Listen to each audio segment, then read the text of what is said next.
आणि आता बातमी पालकमंत्री पदासंदर्भातली आहे। पालकमंत्री पदाबाबत तिढा नाही, आज या संदर्भातली चर्चा पूर्ण होईल असं बावनकुळेंनी म्हटलंय। तर अजित पवार विदेशात होते म्हणून चर्चा व्हायची बाकी आहे, तर महायुतीमध्ये पालकमंत्री पदासंदर्भात तिढा कायम राहील असं यावर राऊतांनी म्हटलंय।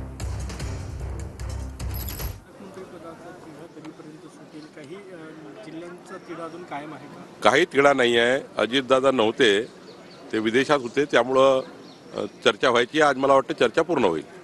देवेंद्र फडणवीस यांच्यासारखा मुख्यमंत्री असताना या क्षणी या राज्याची जिल्ह्यातली पालकमंत्री पद त्यांना अजून जाहीर करता येत नाही, आधी खातेवाटप जाहीर करता येत नव्हतं। 26 जानेवारी जवळ आलेला आहे, प्रजासत्ताक दिन।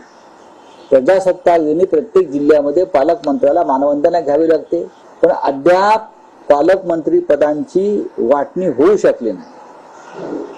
आणि हा तिढा शेवटपर्यंत राहील। कोणालाही नेमलं, कसंही नेमलं तरी पालकमंत्री पदावरून धुसफूस सुरूच राहील।